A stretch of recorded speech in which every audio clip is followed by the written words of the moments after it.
You went to jail. 16. 16. What was your charge? Shoot a nigga who bullied me. You I hard caught him on the 5 years bullies, later. boy. You hard on the bullies, boy. Caught him 5 years later, homie. Caught him. Caught him 5 years later. And I don't really talk about it because it's over with. Caught him 5 years later, homie, from the opposite side. And yeah, did him something bad, but he lived though. Yeah. You went to jail for? Yeah. You came home. You went back to jail. Right. What that was for? Another murder. So I had 3 attempt murders, a gun charge, and I had my accident murder. Had an accident joint that I caught right here around here. You know what I'm saying? And later on they brought up another murder on me while I was in jail. So I beat all that and copped my accident murder. So my accident murder I had 120 months. 10 years. Yeah, 10 years, man. But I did more than that though. Yeah. So one of the fucked up experiences I ever had in my life, homie. Accident murder, dog. That was like I didn't know what that was like. Right. You know what I'm saying? That we know what it's like when it's done on purpose. Because there's no feelings in the war. There's no mixed feelings, no nothing. This is what it is. You heard me? But when you do something on an accident, homie, that shit feel way different. Nah, especially to somebody you fuck with. You can't take it back. Right. So I had, again, this where the morals and principles come in at. This where the OGs that before you, this where they get their credit at when you come up under them. Because then I had to make a decision. I couldn't live with that. And I was taught no innocent kids, no innocent women, and no innocent, no males. And you ain't with it, you ain't with it. You know what I'm saying? So when I committed that accident, I turned myself in like a gangster. You know what I'm saying? Because I couldn't live with that. Because the field that I was in and the laws and the lands that I was in, you heard me, it wasn't prescribed for me to get away with it. Like you gotta make sure the family know the truth. Right. You gotta own up to that. See, nowadays out here, you got people who kill innocent people and they could just walk around. I couldn't, when I know, in the hood know, see back then you could do something around there, some stupid shit and come around here and just hang out. You couldn't come back around here no more. That was the structure back then.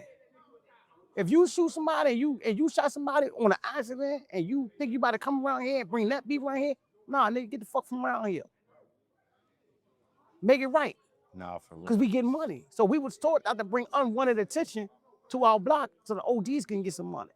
Because they made it safe for us around here, homie. I didn't know what it was like to be in here walking around and drive-bys and shooting shit. That was never heard of. You know what I'm saying? We would play at the fucking playground 2 in the morning we wanted. Now shit different, homie. So my era was a little different, like how your era was a different, but we come up under y'all other generation. You know what I'm saying? So when y'all generation that learned from y'all, they taught us with. You know what I'm saying? For real. Nah, for real. So yeah, that was one of the worst experiences in my life, man. And not only that, I had a dude who was around here who I called my right-hand man at the time that lie on me and tell on me, you know what I'm saying? Fuck me up. Like, I'm already turning myself in. Cause they whole thing was, you heard me? They didn't want me, they wanted me for this, but they wanted me for other shit that I got away with. Or they investigated me on and they couldn't get me on. So they try to make this accident not look like an accident. Because it's like, hey, we know it's an accident, but that's not making like that. We trying to get this little nigga off the streets, you heard? Meditate. Right. You know what I'm saying? And he helped them out in a sense. But then he later took his statement back, and that's how I got the cops. If he never would have took his statement back, I would have lost. They're gonna fry you because it ain't fair. Yeah. Ain't no justice in that motherfucker. So let me say this to you, bro. And this is what I told y'all about. We got some real shit for y'all today. With all of the backdoor shit that's going on, all of the cruddy, slimy, bitch nigga shit that's going on out here, this man made an accident that he could have ran away from. Right. He could have ran away from that shit. But he felt like it was wrong. He couldn't live with this shit. And he was trying to do whatever he could do to make that right.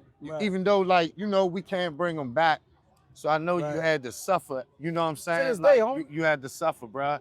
And I'm gonna pray for you too, bro, because I get it, bro. Hey. And like, I understand that. And to see you, when I was getting locked up for murders and when I was getting sentenced, The judge always said, you show no remorse. Right. But I sat in the courtroom listening to people lying on me and shit. You know what I'm saying? That wasn't even there, just getting money. It's all theatric in this bitch. Right.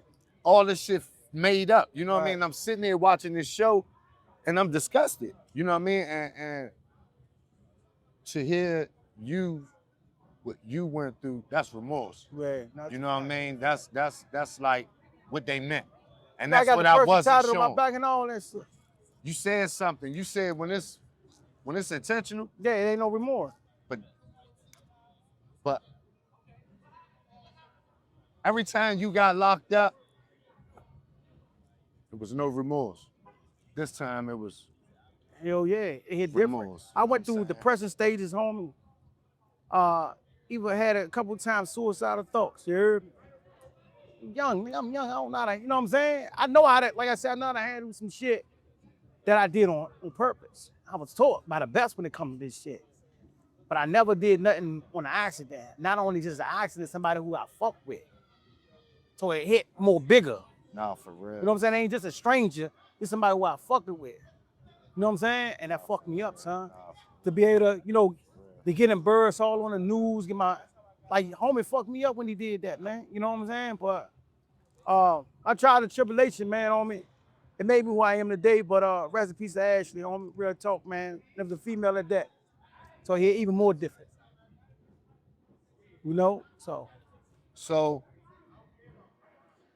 how old was you when you got into music, as far as doing music? 13 when I got into music.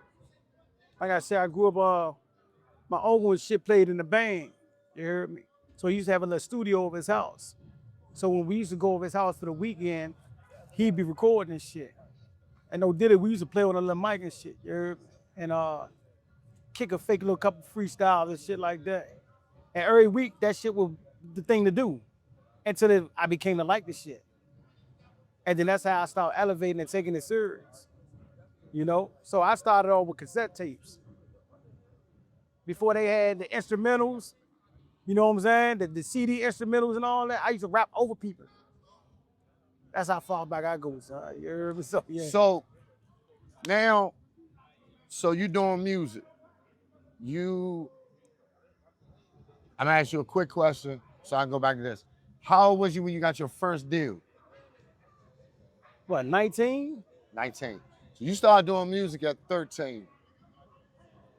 At 13, I know you, okay, I sound good, but how old was you when you started feeling like, I'm the shit, I got this? Like I feel like I can pay the bills with this shit now. I'm that confident I can put some shit out and do my thing. Because now you drop your big hit. So, you know what I'm saying? Like, I don't know if that's when you felt or was you feeling it before then? You was just cooking your way up to the hit? Yeah. I always thought I was nice, but when I felt like this could be it, when I was 31. When I came home, man, I'm just keep it gangster. Because I had a lot more to talk about. Nah, for real. A lot more experience. So then I've been through feds. But then you just laid down, you know, too. That's what I'm saying. So when I came home and I seen the impact that I had, now I'm dealing with a whole new world, you heard me? I'm dealing with fucking Instagram. None of this shit was out before I went to jail. So now I'm learning how this shit works, touch phones and going viral. I ain't know about none of this shit, homie. You know what I'm saying? So when I got out here and seen the video I made, my first video around here was Run Up on the Nigga. That got a little buzz. But when I dropped Toot That Booty Up, that bitch went stupid. You heard? Because I as who I am as a soldier, it was different from everybody else. So I would always be in the studio like, how the fuck can I be different? Because everybody talking about the trap. Everybody talking about killing. Everybody talking about this and that. You heard me? So it's like, what the fuck? Let's talk about the women. Because I had a lot of those. You heard me?